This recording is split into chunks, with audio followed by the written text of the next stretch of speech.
All right, let's go to a guy I really have a great respect for. He's just so passionate about making sure people are safe and healthy and well. Dr. Kevin Campbell, K-Rock Consulting, President, CEO. He's a cardiologist as well.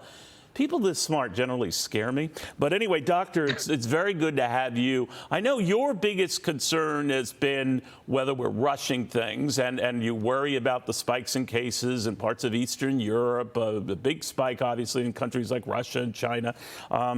The breakdown on some of the countries, including Germany, that are now admitted in here, is that they are experiencing spikes of their own. But again, the only ones coming are those who've been vaccinated and testing negative. So does that ease your concerns?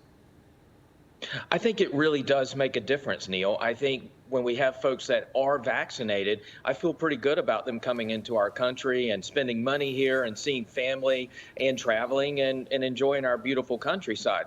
I do worry if they are not vaccinated, that's a horse of a different color. So I am perfectly comfortable with the vaccination, with the travel ban being eliminated, as long as everyone is vaccinated. All right, now, for those who are leery about this or catching something on a jet or at an airport, you're going to hear that. You're going to hear people concerned about the possibility, vaccinated or not, I'm vulnerable. What do you tell them? You know, I think right now airplanes are some of the safest places we can be. They are undergoing all this extra sanitation. They hand you sanitary wipes when you come on, and you wipe your hands in your seat area. And also you're wearing a mask on the plane. So I think it's a pretty safe place. I just recently traveled internationally, and I felt very, very safe both directions. Then why can't they make the guy in front of me keep his seat up and not back it down so that I'm like going nuts? That's not for you to weigh in. But where are we right now, the virus, and with all the vaccines and talk of the Pfizer pill to deal with this, much like a Merck pill to deal with this? We're going to have a lot of options. What do you think of them?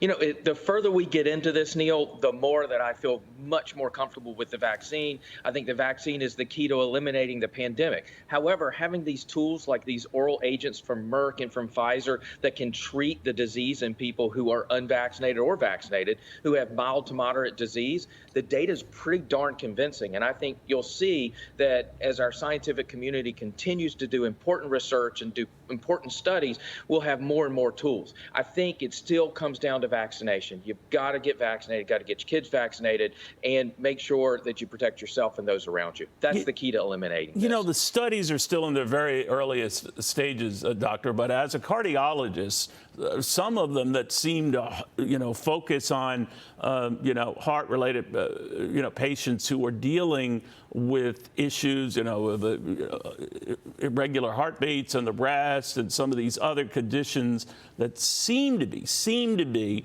unique to that subset of the population. Should they worry? I think the very people who need to be vaccinated are those with cardiac disease and chronic illness, lung disease, heart disease, cancer, immunosuppression. There are some rare cardiac side effects called myocarditis. What most people don't realize is myocarditis is incredibly rare in the general population, and it's still even more rare when you get the vaccine. It's a very uncommon side effect, and it's usually self-limited. And, if I had a child in that younger age group, I would absolutely get them vaccinated without a worry. What if that child has myocarditis?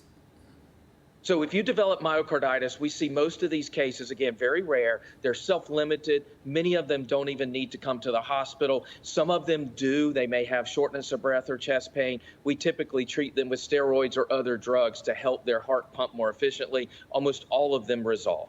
So again, it's incredibly rare. So you're seeing an increased incidence of a very rare problem in people who get the vaccine, but very, very rare either way. Dr. Campbell, great seeing you again. Thank you so much.